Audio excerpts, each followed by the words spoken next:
All right, folks. Good evening. Thanks for showing up for yet another focus discussion. Tonight's is hosted by the second Kovar this year. You had Linda teaching referee abuse prevention earlier in the year, which was great to see. That was special treatment. Hope those of you who attended got to recognize the access we had, the luxury it was to have access to Linda on that, and the involvement she's had with U.S. soccer in developing that.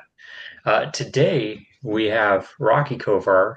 Most of you will know him, but I will give him an opportunity shortly to introduce himself.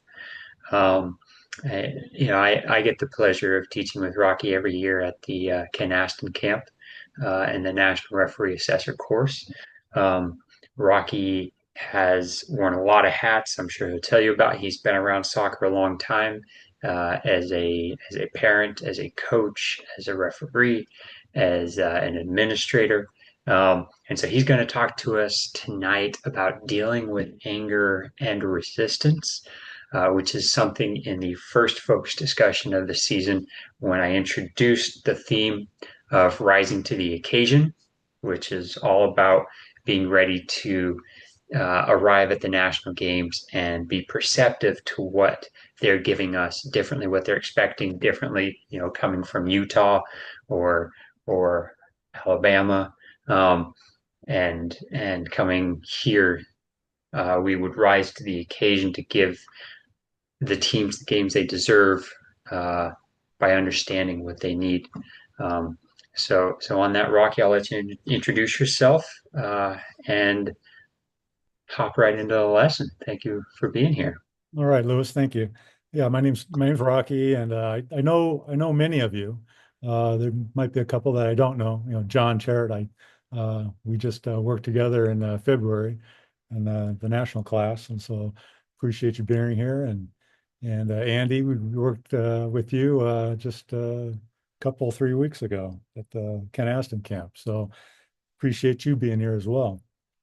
Um, like Lewis mentioned, yeah, I've been around AYSO for a long time now, and this next season will be my 35th year, and I just love being here, and like Lewis said, I have I have delved into the administrative part of AYSO as an area director for 6+ years. And I saw a need there, and I was happy to do it.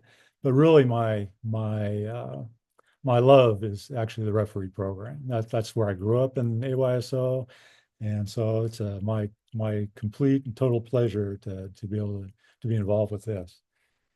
Um, so we're talking about anger and resistance, and this is an important, very important topic, and as referees, and how we're going to manage that kind of stuff.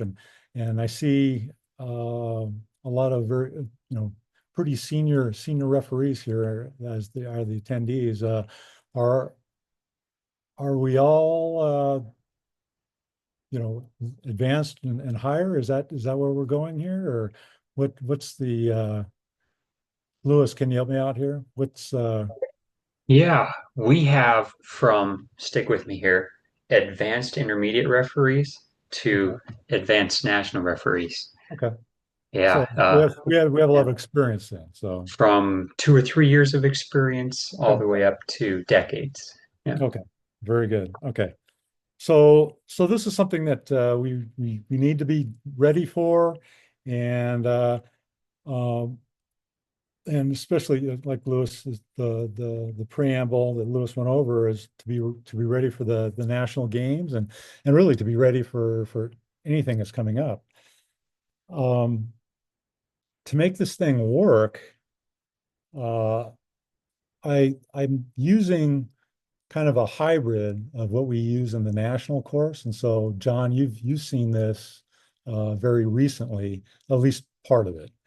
And what's going to make this work in this environment, the Zoom environment, is that I'm not just going to lecture to you. You guys are going to participate in this. And so that's how we're going to get the most out of it. Okay. And so basically we're going to learn from each other based on our past experiences, and we'll dovetail off that and learn what we can do and what we can do better and mistakes maybe that we've made in the past. And so that's all good. So uh Alex Diaz, he found this next clip on the net, and so let's just go ahead and play this thing.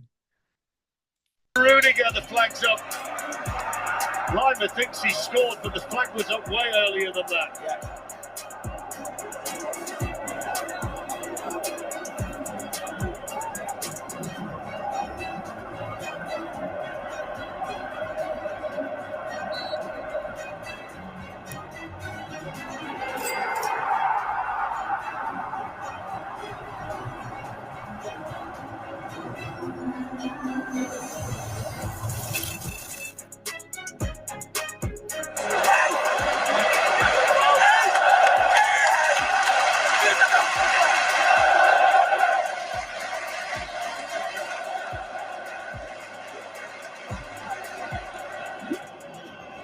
Tried to avoid him, I promise you. There's the annoyance with France. Pogba not shuffle. That's what he was annoyed with. He was annoyed with. Okay, so what we're seeing here is essentially a from the professional level. Um, but that's not to say that we don't see resistance that grows into anger at really the youth level as well. I mean, have I mean, all of us have seen that. You can nod your heads or whatever. We've all seen it, correct? Yeah, we've all seen it. Maybe not to that level. Maybe we have. I don't know. Maybe we can talk about that kind of thing as we go along here, right? But uh, when when coaches, players, spectators, it's an emotional game. Absolutely, it's an emotional game. And when things aren't going in the perception of that participant in their going their way, things happen. Okay. And and so that's what we kind of want to drill down into this thing we call resistance. And what if we don't manage it? If we don't manage it quickly, then that can grow into anger. And so when we get to that level, it's a lot more difficult. It's a lot more difficult. So what does resistance mean to you guys? So anybody,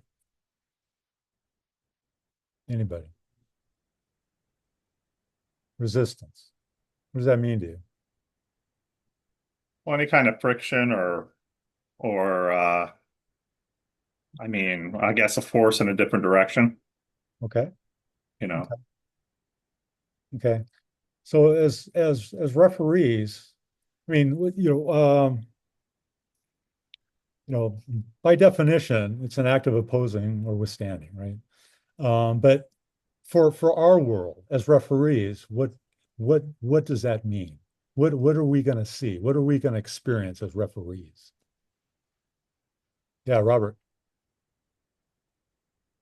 go and unmute yourself, Robert. Grumbling from the touchlines or from players, outright dissent, things like that. Uh-huh. Okay. Say anything else? Your Rand? body language. Uh-huh. Okay. Okay. So more subtle. Okay. Okay. Okay. You might have gamemanship, the ball gets kicked a little bit to slow down play. I mean, that's a light Mm-hmm. form of resistance. Mm-hmm. Mm-hmm.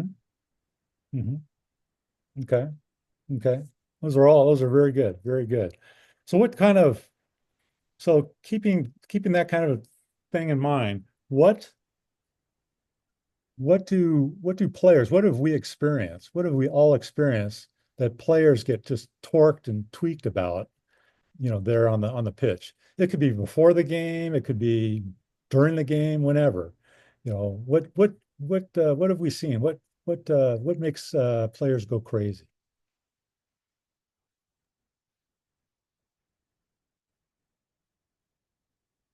What have you seen? I would say they're thinking that you're not protecting them. Okay, excellent. I like that. Yeah. Robert, you had something. I was just thinking when people are fouled and they think they were fouled and it isn't called, or uh, they don't think they don't think they fouled someone and it was called. Okay. Both sides of that coin. Okay. I like that. Okay. Randy, think of anything? Anything you've experienced? I was a little distracted there, but so I didn't hear what Cindy said. But um, yeah, it's reaction to being fouled or a foul calling on them, right? That's Okay. where the frustration is. Okay. Remember back to the video we just played. Okay. What did you see at the end? What did we see? What did we see there? Do you remember? When the coach was trying to calm him down. Yeah, exactly. What was happening before that? There was a defender, right? And he was John at who? A fellow player not supporting him in his opinion. Exactly. Exactly. His teammates. His teammates. Right. Right. Right. Okay. So so any of these kind of things. So game situations. Okay, referee decisions. We were focusing on that up front on, when I was posing the question. But there's just any manner of things can tweak players. Uh, and just game situations. And we talked about their teammates' actions. Okay, opponents' actions. That's a natural one to go to. Their own actions. How many of us have seen when players kind of curse at themselves after missing a shot? Maybe they consider it an easy shot. Yeah, we've all seen it, right? How do we manage that kind of stuff, right? Um, okay. What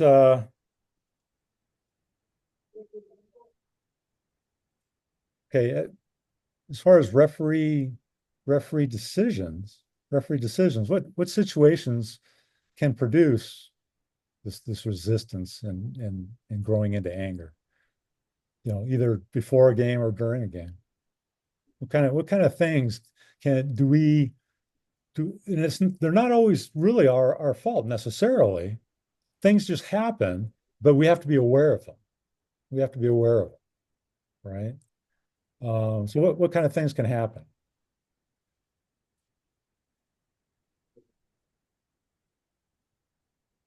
How about those things? Does that make sense? Yeah. Okay. Well, the first time that we meet a coach and the players, are they we're trying to get a read on them, but they're trying to size us up, right? They are definitely evaluating us. Okay. And we've talked about this all the way from intermediate training. The referee's demeanor coming in as a dictator versus professional um, kind of demeanor, their manner. It's we're a team here, that kind of thing. So it starts right from the beginning. Okay. What do we mean by getting factual calls wrong? What do we mean by that? John Crandall, do you have audio or no, you don't have audio, so sorry about that. Um, okay. How about Andy? Can you help us out with that one? Getting factual calls wrong. Yeah. Um, Yeah. yeah, I mean, one of the most simplest one is the half just switched and you don't have your head on straight and you point in the wrong direction, even though you know the direction. Yeah. If you just called it out and not pointed, you would have had it right. And then you just, I mean, they Mm. really don't usually say a whole lot because, of course, I said, no, no, no, I made a mistake, to Yeah, try and just say, hey, we can all make mistakes type of thing. right. Yeah. I guess this is even going further than that. If say ball's out of play and you've awarded a goal kick versus a corner kick, and and you've done that two or three times. That right? That's that's something. Or the ball's out, goes over the touch line, and usually it's pretty innocuous, especially if it's toward the halfway line. And we keep making mistakes, or the assistant referee makes a mistake.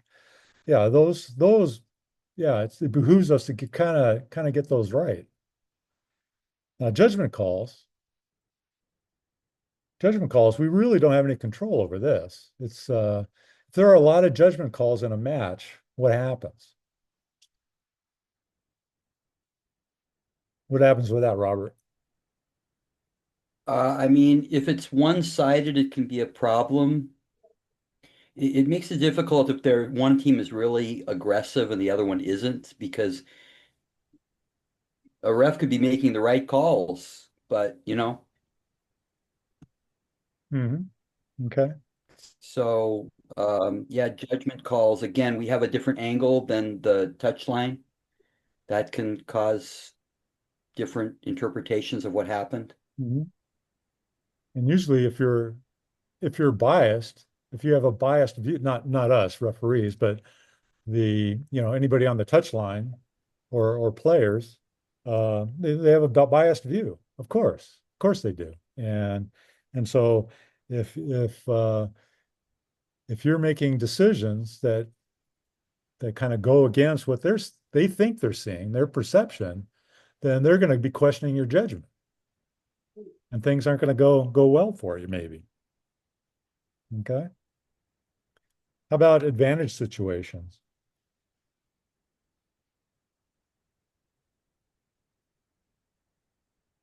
What do we mean by that?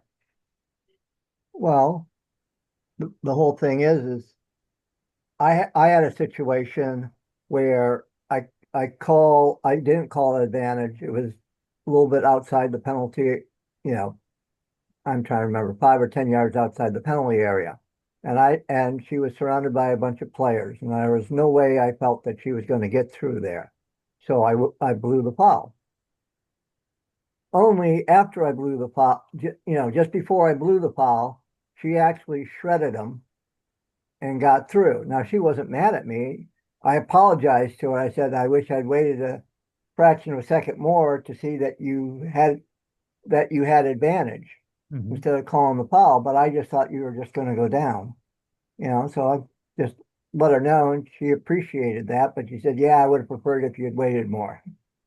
Okay, so that's perfect. Okay, so is for all the rest of the attendees here, was that a reasonable way to address it instead Mm. of just ignoring the player? Yeah. Yeah, she didn't even say anything to me. I Hmm. did it because I felt bad. And not Hmm. only that, but it meant to them, I felt it meant to her that I was watching, and I says, okay, if it comes up again, do you not want me to call it? In other words, not the same thing, but in other words, so I try and communicate with them. Okay. Yeah. And so I think that was an excellent example of kind of nipping things in the bud early, to say, hey, I'll do better next time, kind of thing, right? And they go, oh, okay. Um, yeah, I made a mistake. Okay, I like that. I like that. All right. Managing confrontations, that's maybe amongst opponents. That could be amongst, like we saw in the video, at the end of the video, it could be teammates. And then the last bullet there is pre-existing conditions, and not all of these we can possibly know. Certainly uh, uh, difficult field conditions, the weather. We obviously can deal with that, but what if there's what can we do about the history between two teams? Is there something we can do about that? Well, depending on how it is, I mean, a lot of times you get a feel for the game. Uh-huh. And with some background, you may know, hey, I'm gonna keep this one a little tighter so it's just another input point for you to be able to adjust to what may come up. Yeah. So I think it's fair to say that if you are able to, I mean, you might know some history if you do a little bit of homework before the match, and it might not take very long, it's just common knowledge that maybe these two teams don't get along. Well, at least that's a data point we can use. Okay, I like that. And the last little note on there, stress at home. Their players might be bringing stuff onto the pitch that just don't belong there. From their personal lives, and we need to be ready for that kind of thing. Okay, and be able to respond to that and be able to address it. And it's not something that it's hard to prepare for that, but we need to be ready for it. Okay. There could be, something going on at home, or say a student is having a difficult time with courses, or maybe they're having a difficult time with their boyfriend or girlfriend, kind of thing, right? And so all that can spill over into the field. All right. Let's uh let's talk about moment of truth. Okay. Can anybody has anybody heard of what a moment of truth? We talk about it in section 10 quite a bit. And so can anybody give me an explanation, or actually the group an explanation of what that is? What's the moment of truth during a match? So Daniel, are you with us?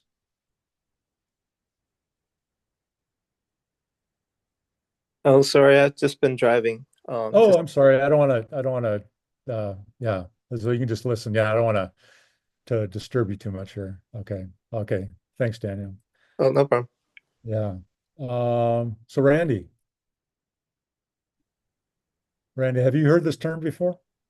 No, You have not. Okay. Okay. no. Okay. So I know John Chard has. Do you want to touch on it?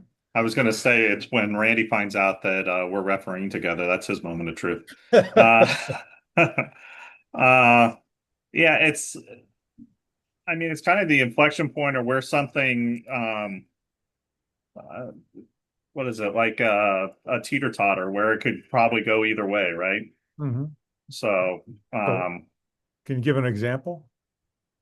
um, I, maybe it's a very hard foul, and you know, getting over there, showing that you're on top of the play, making sure that it doesn't elevate, something like that, where Uh-huh. your presence, the first thing is your presence being close makes whatever call you make more valid. So there's a lot of things that go up into it, but I would say moment of truth is that call in and of itself, and how you handle it, Yes. and Okay. how the players or coaches handle it sideline. Okay. Excellent. Okay. Very good. So that's the moment of truth. And like this graphic says, there's typically, especially in upper division play, there's at least one that happens during a match. And it's incumbent upon us as referees to be able to manage that, to make sure that we come to a successful conclusion of the match, hopefully with 22 players on the field. That's our goal, of course. But that's what moment of truth means, okay? So what I want to do, now is to have you guys think about a moment of truth, okay? A situation in your past that you've had to deal with, okay? But maybe it hasn't really gone so well in the end. And we want to talk about that.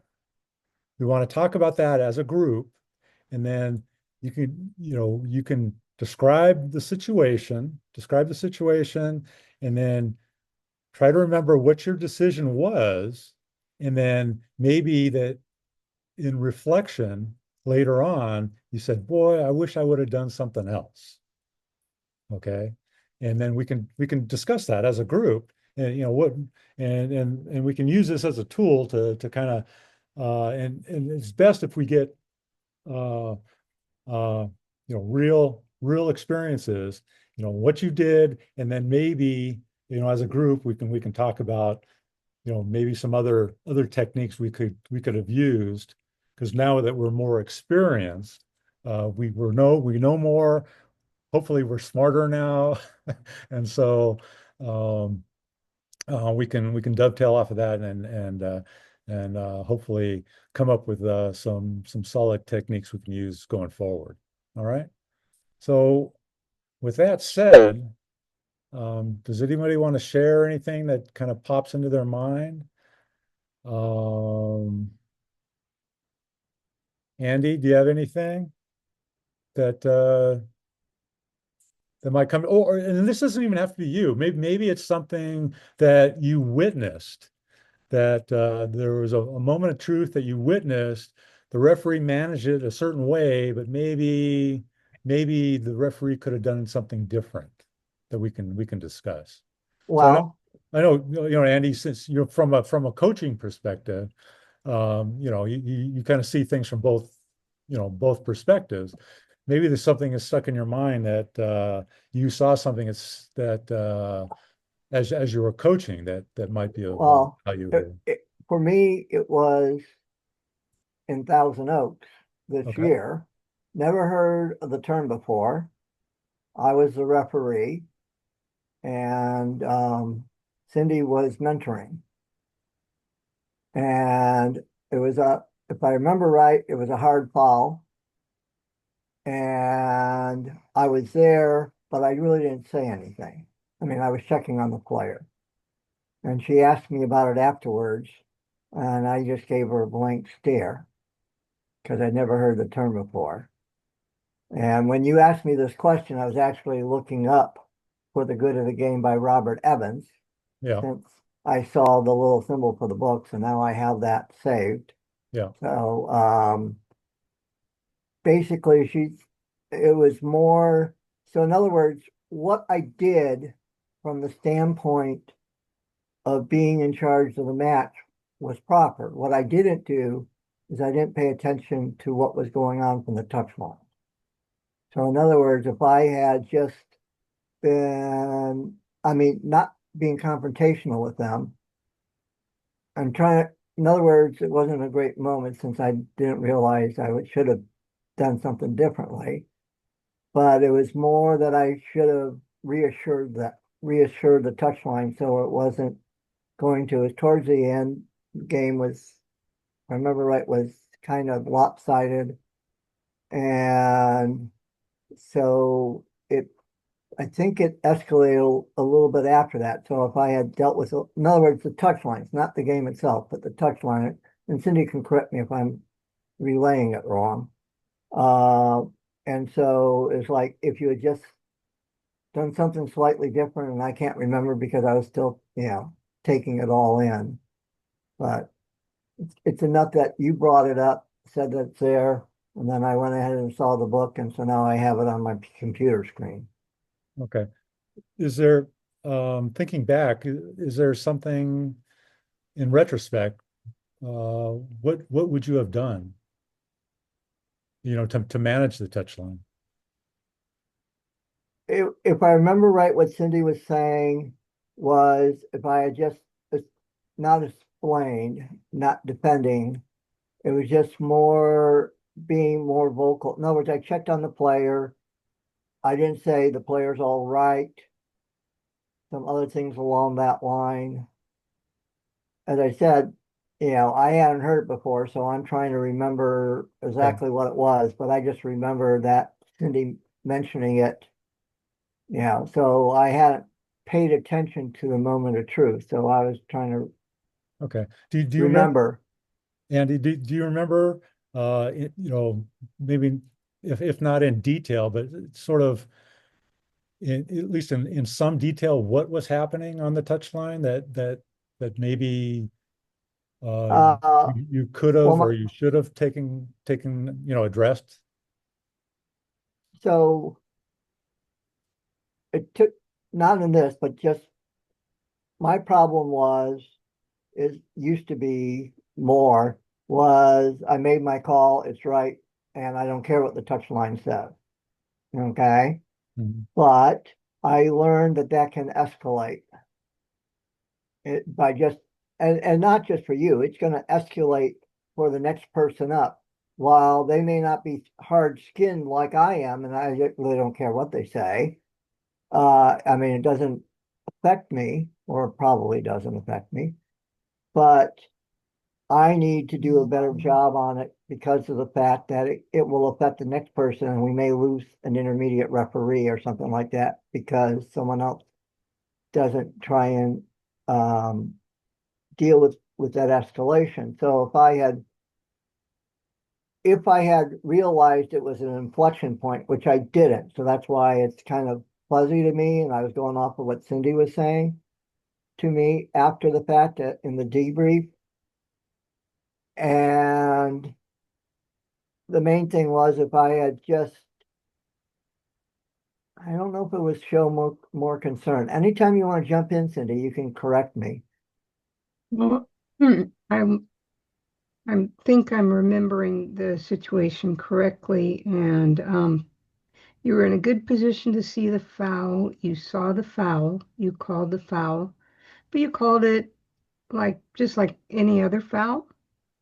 Um, Gave your signal and then moved on. And I believe my suggestion was um, you needed to put more emphasis on the whistle, that this was a serious foul, and probably at least have a conversation with the player that committed the foul so that it showed everyone that you recognize that this just wasn't an ordinary foul and that you were aware of it and that you were dealing with the perpetrator so that the other team didn't feel that it was just being treated like just another foul.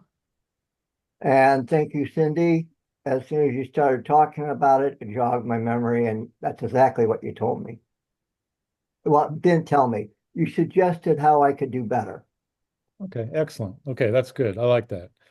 Um, Robert, do you have an example of a situation Well, I never like to you talk can about share? these. I never Well, like to talk about these things, but no, it is how we can all learn. no, I know I'm kind of being lighthearted here, but Okay. yeah, no, it's I'm very self-reflective. I'm how it, take the hardest person on me in this room, and I'm much harder on myself. You just don't always see it. But there was a tournament down in section one last spring, not this past spring, the spring before, and they had like two tournaments. One was the game, and then one was they had penalty shootout.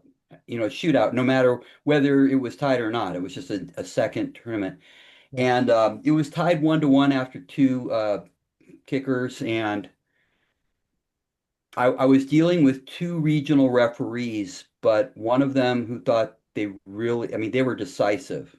They were pretty good, but they didn't know all the laws. And so the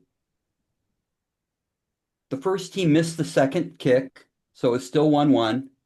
And then the second team was up there, and their kicker missed the kick, but my assistant referee came, you know, very quickly on the field and said, waved the flag. I had already explained a different way to signaling me, but that's how they did it, and said that the goalkeeper moved a couple of feet before the kick was taken. And so I called a re-kick. But the problem is that I didn't tell you guys that this keeper's actions did not affect the kicker's result. They missed that kick by a mile. It flew over the goal by 25 feet at least. And at the time, I was so focused on how vociferous my AR was that I forgot to ask myself, did this affect the result of the kick? Did this affect the kicker? And it did not, in my opinion, after the fact. I would not have done a redo. But of course, that really made the other team upset. And they did end up losing by 1 goal in the shootout. So they did, it's not like I took away a win from them, but it kind of lost. The Yeah. other team got a second chance and they did make the second kick. So I don't know. Yeah. That's So that's an how did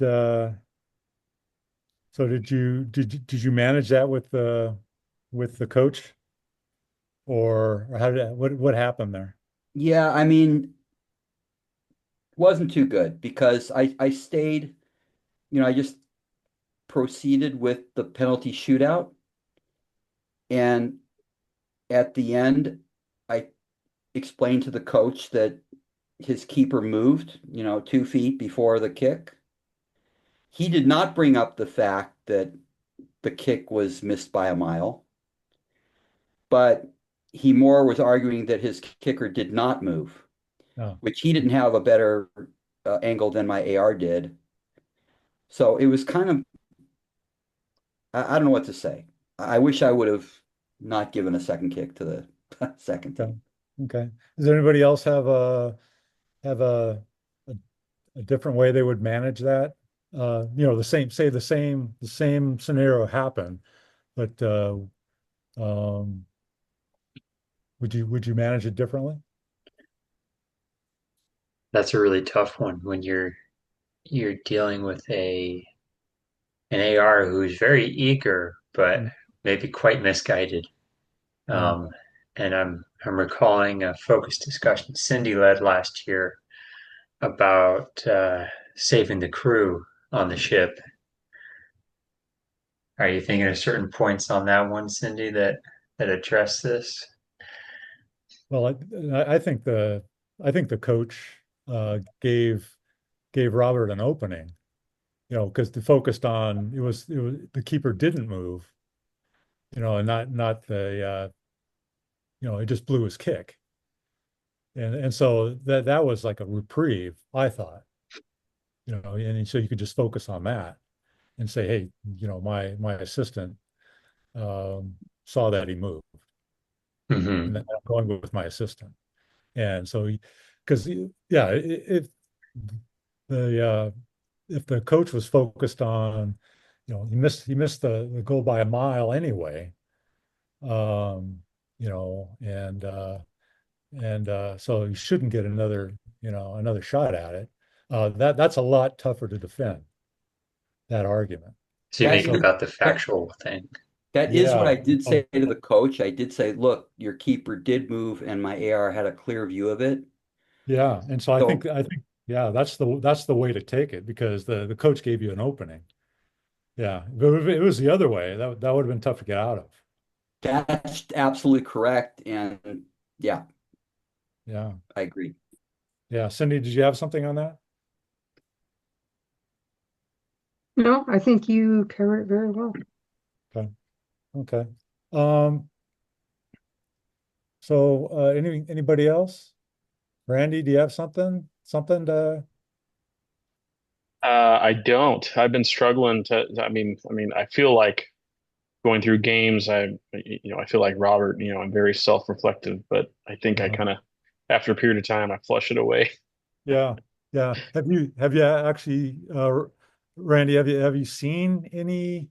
Maybe maybe it didn't actually happen to you, or you weren't part of the referee team, but maybe Well, you yeah. witnessed something that. Well, well, I don't know. I mean, the only thing that was coming to my mind, and John knows this, is we were reviewing an incident of something that happened at a tournament here where there was uh, there was a handball or a call for a handball from the sideline that the ref did not call. And then later in the match, there was another handball. I don't know, John, help me out here, but we saw how this situation escalated throughout the match that ended in a lot of anger from referee, coaches, and Yeah, yeah. I mean, the whole thing, within 90 seconds of the start of the game, there was um, we had to write up the coach. So I know about I mean, all the different stories coming together, but it seemed around midfield, there was a handball offense that the referee didn't call.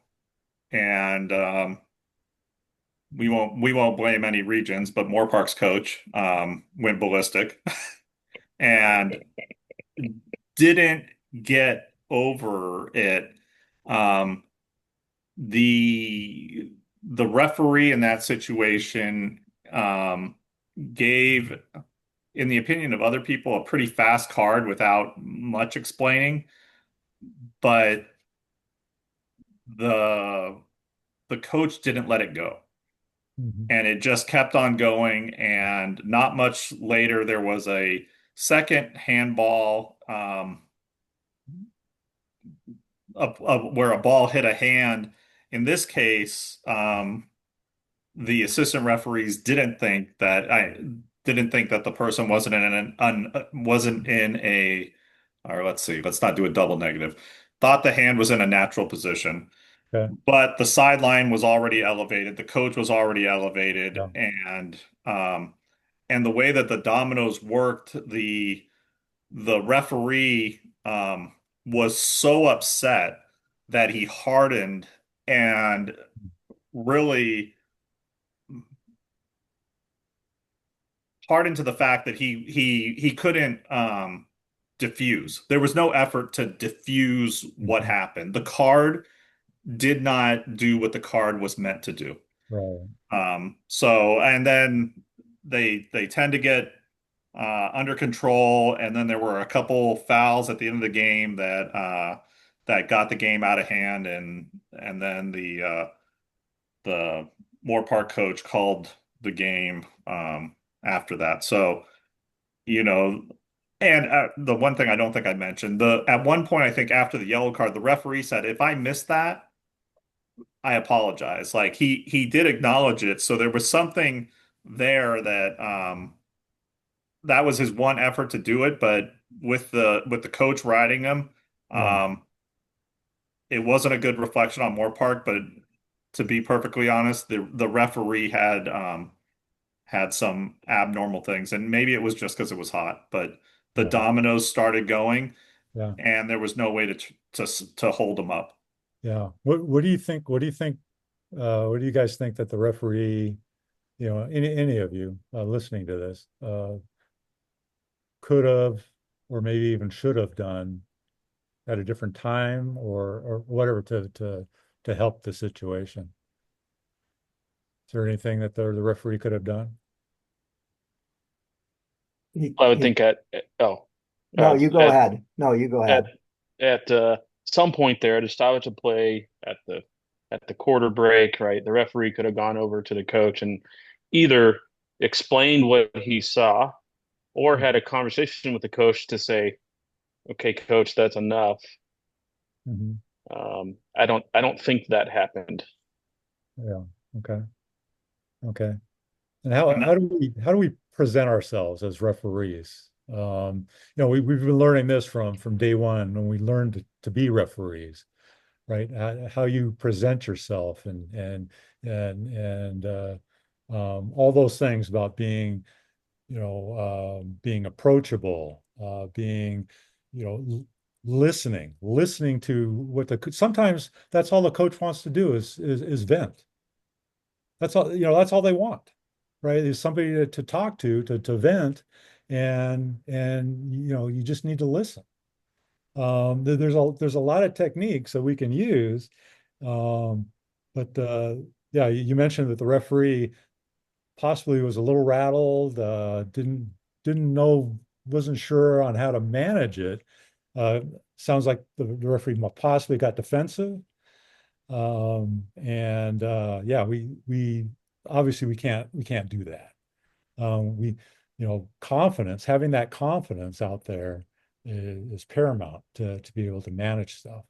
And so, yeah, I think you guys kind of nailed it. Is early on is just approaching the coach and saying, hey, what do you want to chat about, or something, and And even the issuing of maybe the issuing of the caution was that time. Hey, let's talk about this. yeah, I have to control it, but um, who was it? Rick Roberts, and he probably got it from, or he might have got it from Ken Aston, but he said, or he told me, he said cards should be like gold. yeah, You that's give right. them out to get something, and we know for a fact that that card did not get the referee um, any buy-in in terms of Yeah, control or anything yeah, like that. exactly. So And I think what we're trying to convey here is, working on these techniques, being approachable, being a teammate, really, of, coaches and referees are trying to make this experience a good experience for the players. Our goal, like I mentioned at the top of this thing, is to keep 22 players on the field. And if you're not, you're probably not working hard enough. I And mean, sometimes you're compelled to dismiss a player. I mean, it just happens. You just got to do it. But at the upper, you got to work hard. Sometimes you Yeah. got to work really hard, Amen. and that's okay. Because if you're working hard and you're doing everything you can, to me it shows. It shows that you're working hard. And so yeah, I appreciate all that good stuff. Um, does does anybody else have? Anybody else have something to add to that? Daniel, I are have, you are you done driving? Looks like you're in the house. Oh, it disappeared. Oh, I scared him. I do. We've I think we've all seen that situation time to time. For some reason, maybe even it's just throwing. The coach just gets hooked on something, and they keep nagging on you about it, keep nagging on you about it. And you've done all these things. You've tried to hear them out. Um, I think a good thing at the end. Rocky talked about finishing with 22, and also finishing with four coaches. Um, if you just reach the breaking point, you can get with the coach, and it doesn't have to be contradictory. You don't have to argue with them. You say, "Look, coach, I hear you. We're not going to argue on that one. I know you think I got it wrong. So I just want to ask you: Is Are you going to let that mistake I made be the thing that ends this game for you? Are you gonna let that keep having consequences for you?" Um, I don't want to argue with you. I may have gotten it wrong. I see you believe I got it wrong, but what is your choice here? So then you put it on the coach. You haven't argued with them, and you've made it pragmatic. Here's the way we're going forward. Right, What's your choice? right, And you got to be careful to word that without a threat, right? You don't want to right. paint yourself into a corner. No threats. That's right. Just focus them on a way forward and Right. make it their choice. Show them, yeah, show them the way, and this is what we're going to do going forward, and that's a key.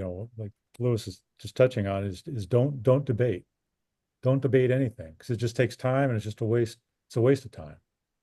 Um, so, yeah, uh, and in that particular situation, he could have actually asked the coach, "Hey, your behavior is affecting your sideline. Can we work together yeah, to control the sideline?" right. and then we can have discussions. I mean, there's multiple ways of going Yeah, through it yeah. to kind of deflect, but in a Mm, positive deflection. right, exactly. And that's the thing is that this module, one of the big things, and it's this module is supposed to go for 90 minutes. Okay, this is much shorter than that. But one of the things is to really emphasize on is uh, is positive positive confrontation. Okay, so when you say confrontation, so I'm not sure I really like that word, but that's what they're pushing, and John, it's just what you just mentioned. You try to choose your words carefully to show the way of where we're going on this thing, and and once you're addressing the issue, then it can come to closure, right? Because if it's not resolved, then they're just going to stew over this thing, coaches and players, whatever the issue is. And so if you can address it and acknowledge that there is resistance, even anger, let's resolve this thing and move on. And that's really the key of what we're trying to do here. Okay. And so coming up with these techniques of analyzing, reflecting on what we've done in the past, sharing stories with other referees. I mean, this is what we do at the ref tent, right? This is what we do. We chat about this kind of stuff. This is how we learn. And so coming up with those techniques is what we want to do. Now, I want to I want to just go through.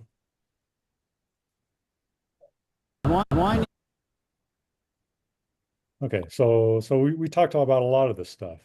Um, okay, respectful, but be firm. This is where we're going to go, but no threats, right? Like Lewis mentioned, no threats. Um, okay, be professional about everything. Okay, this is just business. That's all it is. Don't get defensive on anything. It's just business. Okay, and then talked about not debating.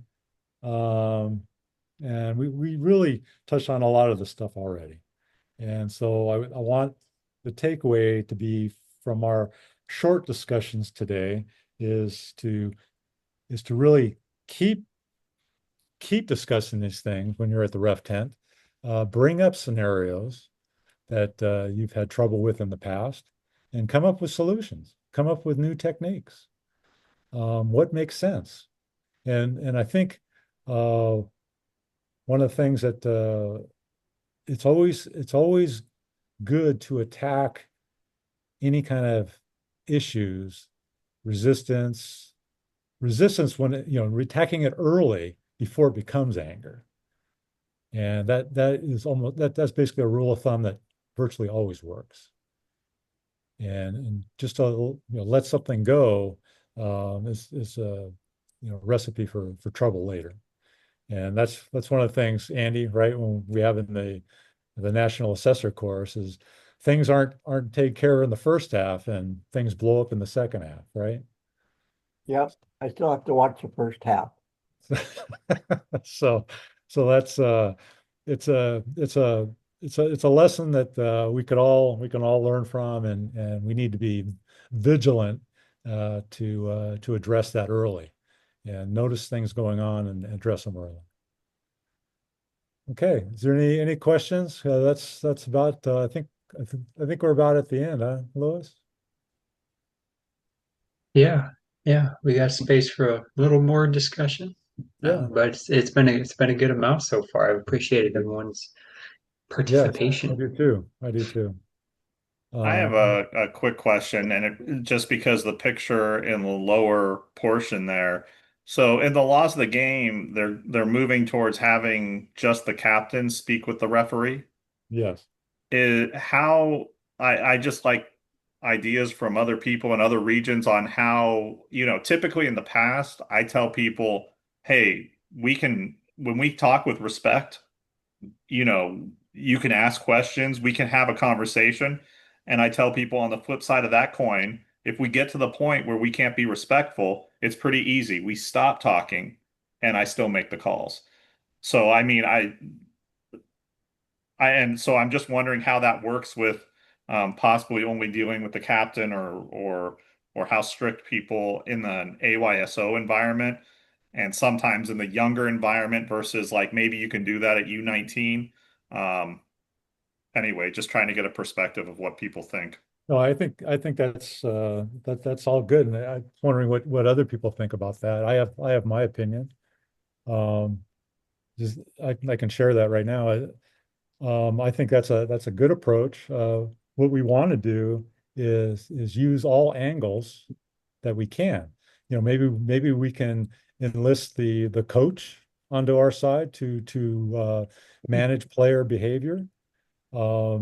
Maybe we go to one of the captains to help us, or at the last resort, we deal with the player themselves that's having behavior issues, but we give them choice, and you just came up with two choices. We can talk, it if it's respectful, but if it's not respectful, then I'm just going to make the decision. And that, those are two options they're perfectly valid. But you're giving them a choice, and they can select that. They can select the choice they want to go with. Now, one is very amicable and the easy route. The other one is not so easy for them. Not so easy for them, right? I don't know if anybody else has opinions on that.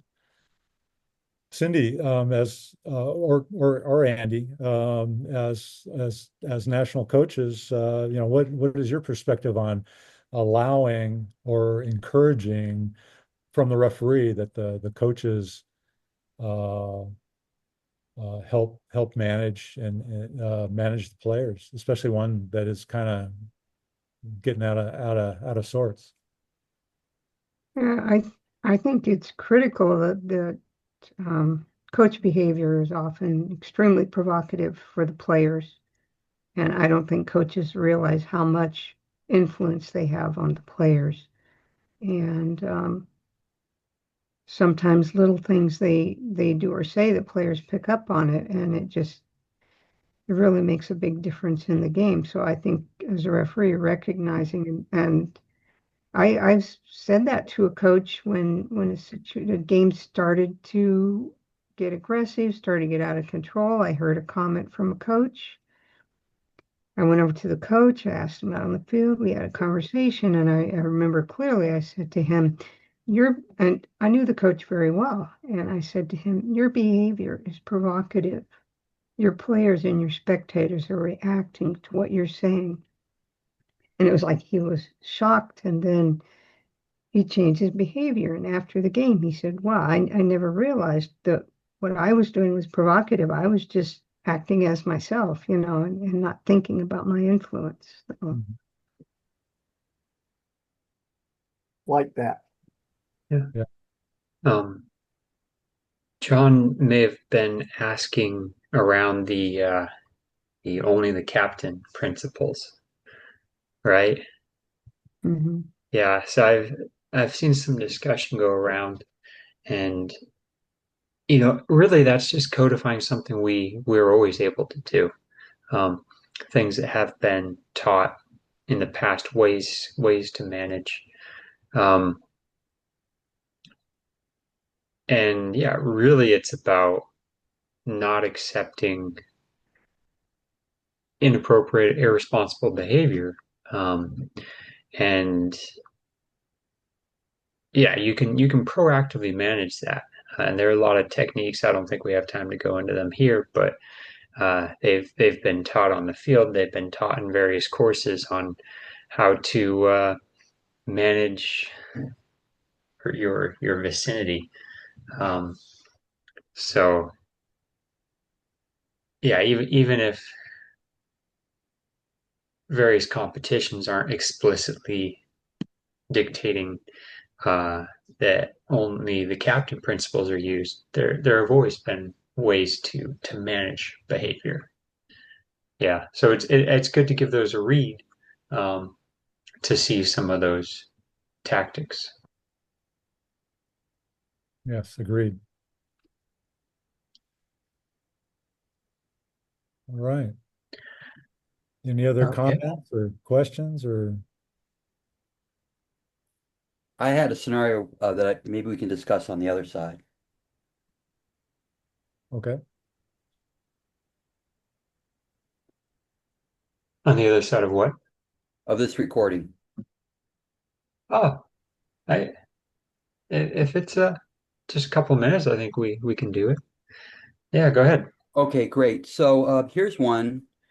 In the last tournament that I refereed, it was a boys 19 U game, and it's pretty lopsided, maybe a 4-1 result in the end. But at some point in the second half, one of the boys on the team that was losing, maybe 3-1 at that point, got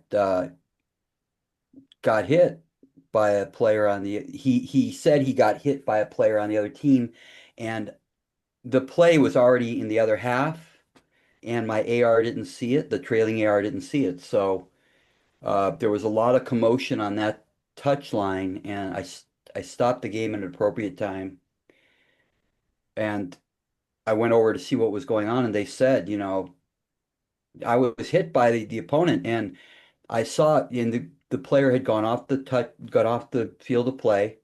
I saw some blood on his face, like his nose, and that was a tough one because I asked my AR if they saw anything. I said I didn't see anything. I can't call what I didn't see. And of course, they were really upset. And at that point, just whatever, I was inspired to say, who was the player? And the boy told me I said, what number is he? Who is, defending you? And he told me the player, and I said, okay, hold on a second. And I went over, call to where into the field, called the player over, and just had a really short, brief talk with him. And I told him I didn't see what happened, but uh, this was really quick. I said, "Are you familiar what the discipline is for violent conduct?" And he said, "Yeah, it's a red card." And I said, "So you're clear on that, right?" And he goes, "Yeah, yeah." And he walked away. I said, "Okay, so let's keep the play clean." And then I think the fact that I talked to the other player, it really did cool down that touchline that was very upset because they at least saw that I cared enough to. I couldn't give a card because we didn't see it. We felt we couldn't. I felt I couldn't do it, but just the fact that I talked to the other player that the player was upset with and that claimed he hit him, that calmed things down a lot. And then that was it. We just kept playing. So I just wondered if anybody else would have handled it any differently or has had that situation before, and what would you do? Thanks. It sounds like you handled it perfectly. Yeah, you got the result that actually could move the game forward. And so that's whether somebody would have done something different or not, you got the result that you needed. And did you talk to the offended player or coach on say, hey, I missed it, or the team missed that. Sorry, we apologize, we missed that. And then you went over to talk to the offending player, or did you talk to the? That's exactly what I did. Okay, Before I talked to the player, I said, really sorry we didn't see that. We missed it. yeah, I think that's you were. I think that's probably the best you could do. Yeah, and I said, Because obviously, if I saw violent conduct, yeah, I would have dealt with that appropriately with yeah, discipline, yeah. the other team. Um, yeah, that, you admitted your mistake, your oversight, and you moved on. You Well, I addressed mean, that it was play, like it was like hard. I didn't even see it as a mistake. It's just one of those things that happens in a game. I was way on the other side, you know, looking at play, and my AR was looking at the offside touch line. I mean, the offside line. He yeah, he wasn't looking at wherever this happened. So these yeah. things happen, I think, occasionally in a Yeah, game. well, they do. They happen a lot, actually. So, So yeah, um, yeah, we just have to get it on, VAR next time. So, right. yeah, exactly. Yeah, I don't know. I don't know if anybody else would do anything differently. I thought that was a pretty good solution, actually. I mean, I don't know how you could do any better than that. Plus the result, the actual Yeah. result was probably the best you could do. It's great when that happens. Yes. Yeah, you look like a genius, right? Yeah. All right. Okay. Well, thank you very much, Rocky. Yes. Well, very I welcome. yeah, My I pleasure. I really hope these people got a lot out of that, and I look to see everyone on the field at the national games looking like a genius, and they can just say thanks to Rocky. Oh no, it's this whole team. It was a good discussion. So everybody had something to add, I think, pretty much. Unfortunately, uh, John, where's John? Did he disappear again? I Um, oh, John Crant, there he is. There he is. yeah. Unfortunately, your audio wasn't working for us, but I would definitely would have included you. Um, but hopefully you got something out of this. And um, Daniel, you were driving some of that. So, uh, but hopefully you got some out of it too. So, Thank you. I oh, guess we can thanks talk for now. jumping in. Thank you. All right. Yeah. All right. Well, yeah. Thanks everyone for participating again. This is an above and beyond thing. The continuing education brings a lot of value, and I'm excited to see everyone at the national games. We do still have some more focused discussions coming between here and the national games, so stay tuned. But yeah, thanks for being here this evening, everyone.